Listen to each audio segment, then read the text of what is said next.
계속 도전하고도 결과가 없을 때 니체가 전하는 고요한 힘. 이렇게까지 했는데 왜 아무 일도 일어나지 않을까? 나는 지금 어디로 가고 있는 걸까?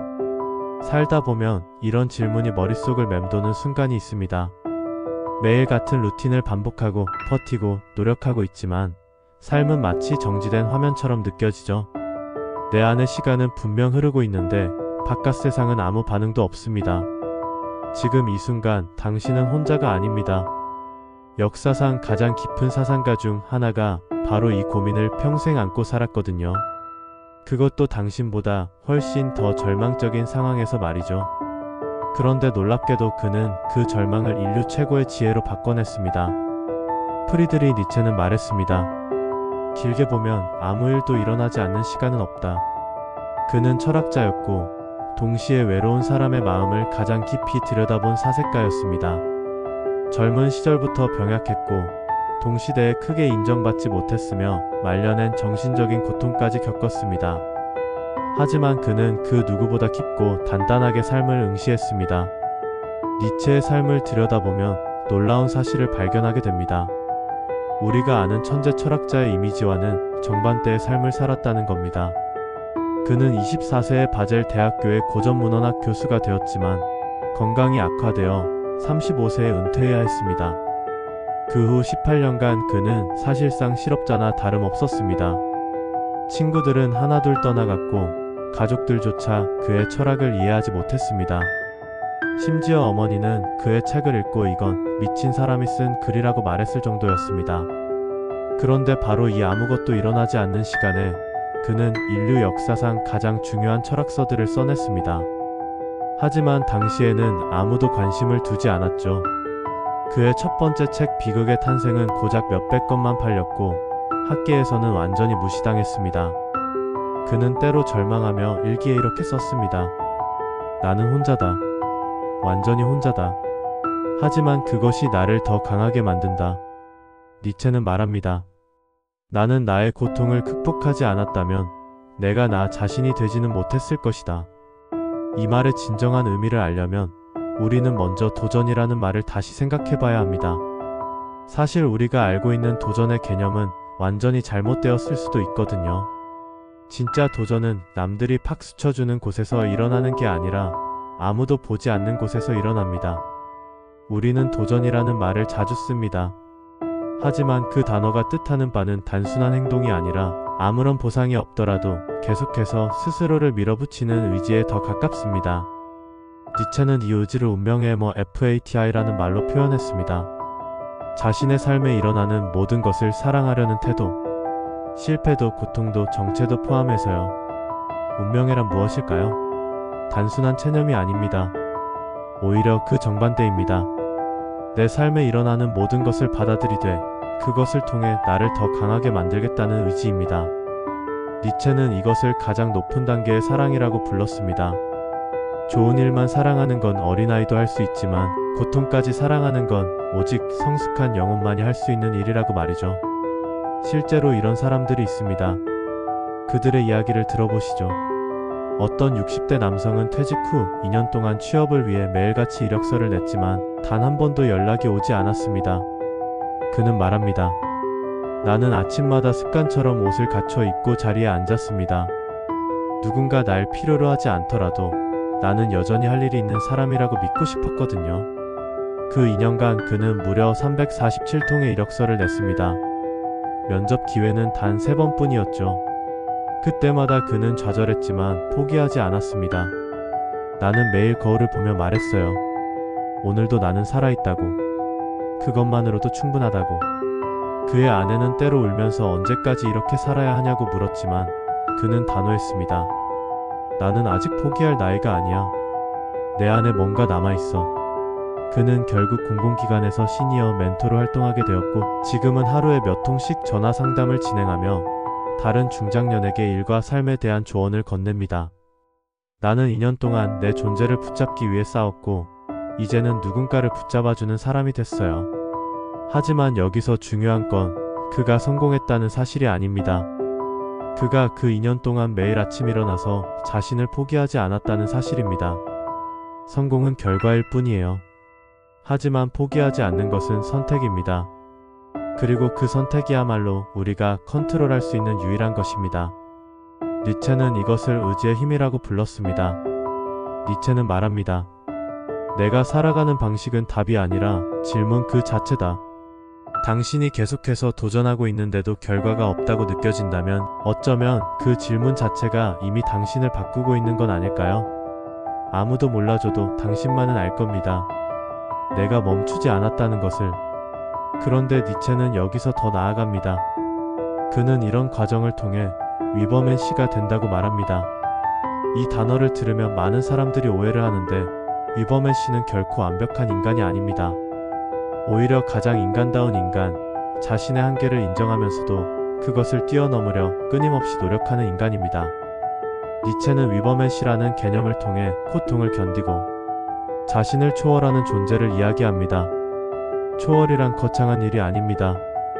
눈물 나는 하루를 보내고도 다시 일어나는 것, 외로움을 이기지 못해 주저앉았다가도 다시 고개를 드는 것, 아무 일도 일어나지 않는 것처럼 보여도 그 시간을 버텨내는 것, 그 모든 것이 초월입니다. 위버맨 씨는 슈퍼맨이 아닙니다. 완벽한 사람도 아니고 모든 걸 이룬 사람도 아닙니다. 위버맨 씨는 자신의 가치를 스스로 창조하는 사람입니다. 남들이 정한 기준에 흔들리지 않고 자신만의 길을 묵묵히 걸어가는 사람입니다. 니체는 이런 사람을 자기 자신의 입법자라고 불렀습니다. 법을 따르는 사람이 아니라 자신만의 법을 만드는 사람이라는 뜻입니다. 그런데 이런 사람이 실제로 존재할까요? 니체는 실제로 그런 사람들을 봤습니다.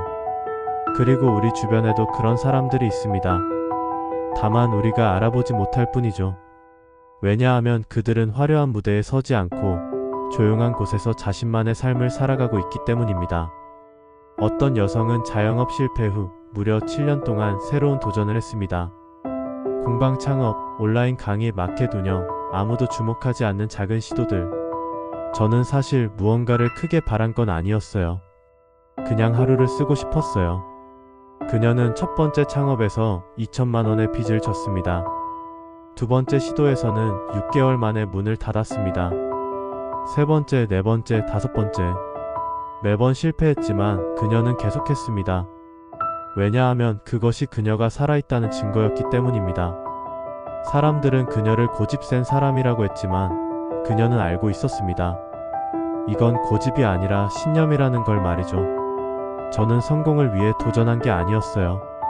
제가 아직 살아있다는 걸 느끼고 싶었어요. 매일 아침 일어나서 뭔가 할 일이 있다는 게 너무 소중했거든요. 7년 후 그녀는 작은 온라인 쇼핑몰을 운영하며 월 200만 원 정도의 수입을 올리고 있습니다. 대단한 성공은 아니지만 그녀는 말합니다. 이제야 제가 누구인지 알 것 같아요. 니체는 이런 사람들을 위해 말합니다. 그대의 삶은 예술이 되어야 한다. 고요하고 단단하며 타인의 기준이 아닌 스스로의 윤리를 따라 살아가는 예술. 그런데 여기서 우리가 놓치고 있는 게 있습니다. 우리 사회의 시선입니다.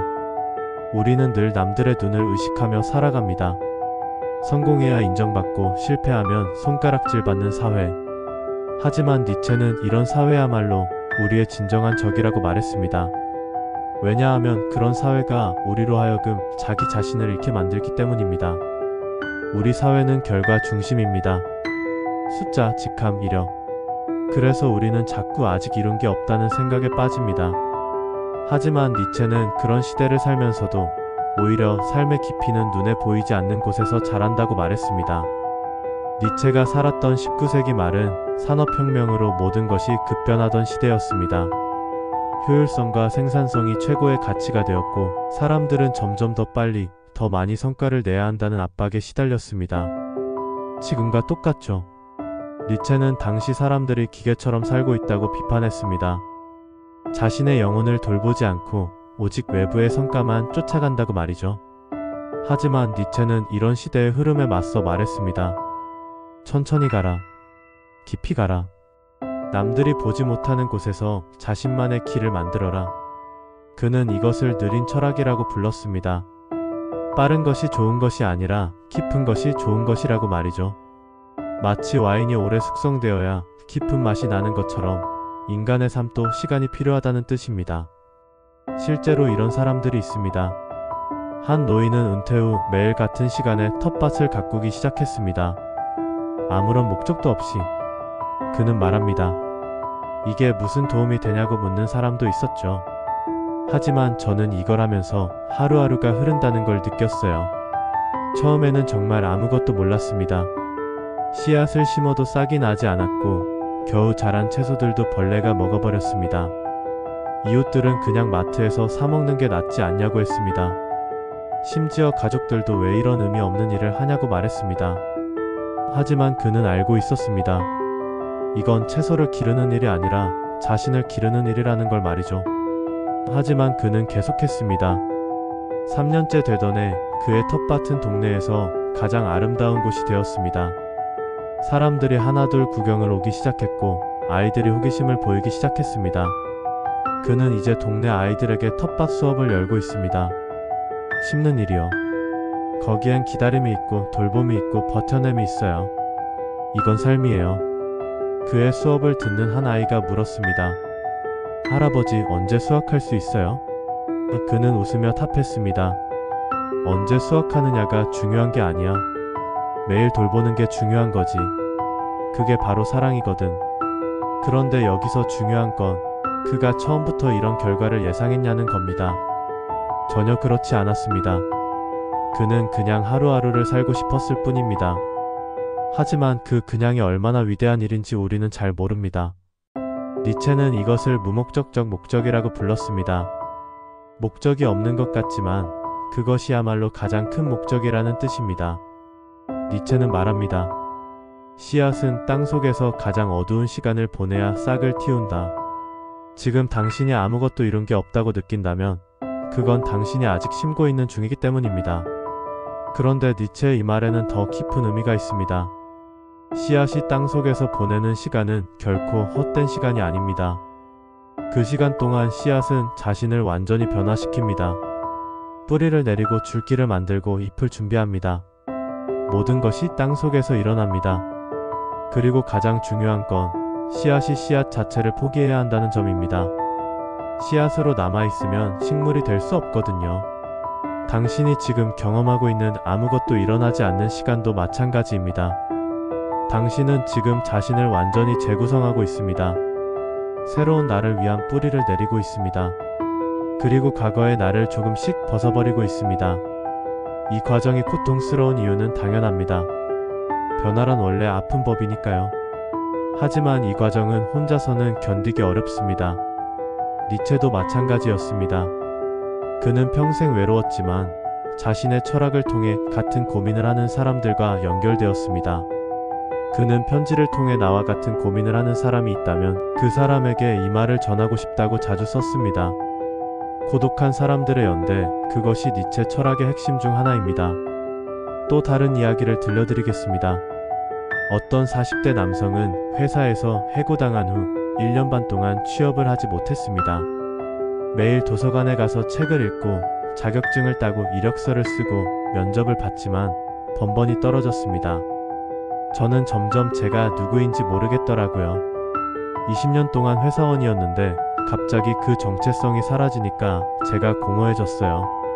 그는 밤에 잠들기 전까지 자신에게 끊임없이 질문했습니다. 나는 누구인가? 나는 정말 무엇을 원하는가? 회사원이 아닌 나는 과연 누구인가? 이런 질문들이 그를 괴롭혔지만 동시에 그를 깨어나게 했습니다. 그는 그 시간을 잃어버린 시간이라고 생각했습니다. 하지만 지금 돌아보면 그때가 자신에게 가장 중요한 시간이었다고 말합니다. 저는 그때 처음으로 제가 정말 하고 싶은 일이 뭔지 생각해봤어요. 회사의 기대, 가족의 기대, 사회의 기대가 아니라 정말 제가 원하는 게 뭔지요. 그는 결국 작은 카페를 열었습니다. 수입은 회사원 시절의 절반도 안 되지만 그는 만족합니다.